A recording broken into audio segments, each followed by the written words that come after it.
Adapting. Adapting to your environment, adapting for the sake of your future, adapting for your everyday survival. Just a general idea of adapting.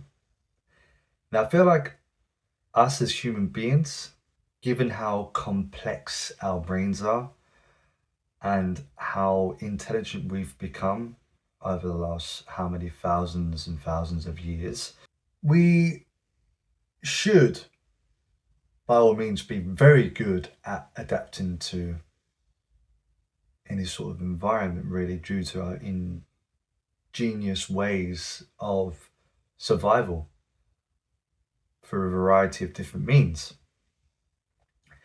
However, I think we've lost our way with that somewhat, especially within Western society, anyways.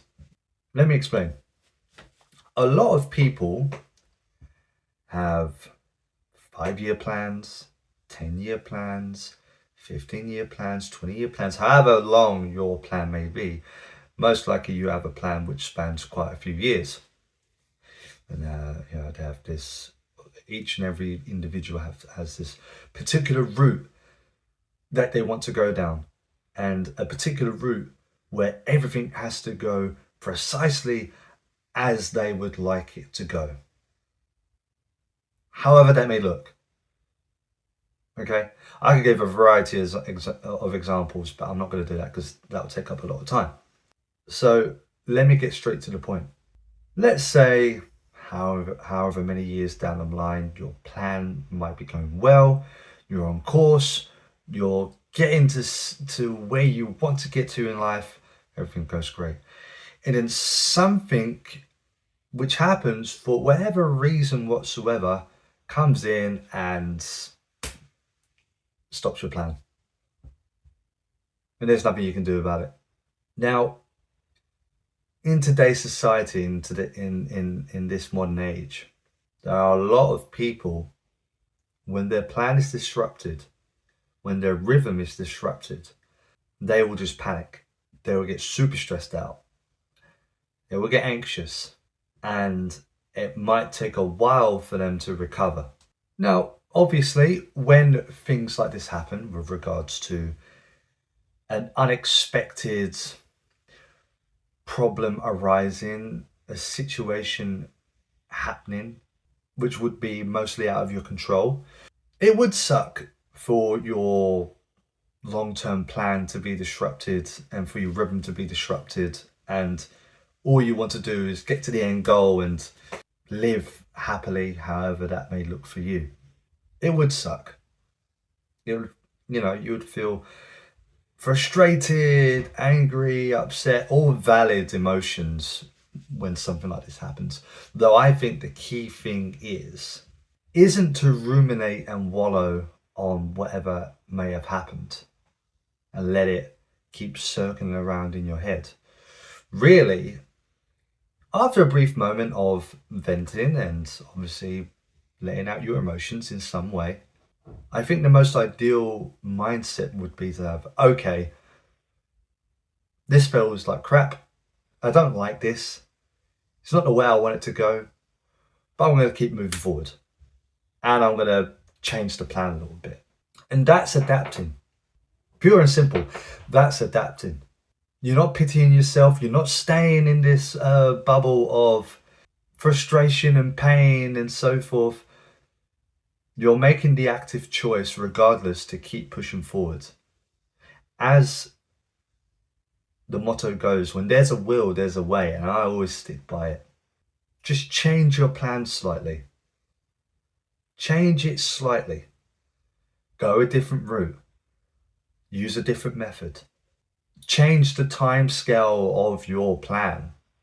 Extend it a little bit more if you have to.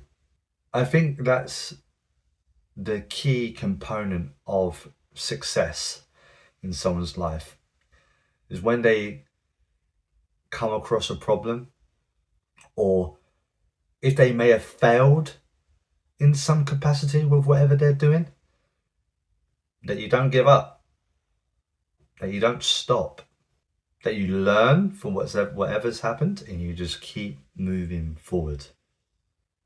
You find a way around the problem. Because that's the thing. Someone can come up with a plan A, B, C, D, E, F, G, etc., all the way to the end of the alphabet, right? And your plan still might not work. It still might not go the way you want it to go. But that's absolutely okay. That is fine. Because there are some things that will happen which are just out of our control. But the worst thing to do is allow yourself to be consumed by your emotions, be consumed by your negative thoughts. Give yourself a little bit of time, process whatever you need to process, let your anger and frustration out, and just get back on the board. Get that ball rolling again. But I know people who are even anxious about the plan not turning out the way they want to when it's not even failed yet. They're worrying about it failing when it hasn't even failed yet. And that, for me, I think is even worse. You're letting anxiety take over and stress take over when it's not even there in the first place. You're allowing your mind to conjure up these what-if scenarios and worrying about it. And realistically, all you're going to do is manifest these what-if scenarios more into reality. Just focus on what's going good right now. And don't worry about the rest. And if something bad happens, if you happen to fail along the way, deal with it then. Adapt and keep going. And some people might say, oh yeah, well that's easier said than done. True in some regards, but there's nothing worse in staying in a mind state of pity and despair where you can pick yourself back up again and just keep going. But yeah, that's it for this video. I hope you enjoyed this video. If you did, feel free to like and share. If you had any questions or you disagree with some of the things that I said, feel free to comment down below. Or if you'd like to speak to me more directly, go onto my Instagram page, Stirring Tea in a Crazy World. I'll be more than happy to have a lovely conversation with you over there. With that being said, I'll catch you in the next one.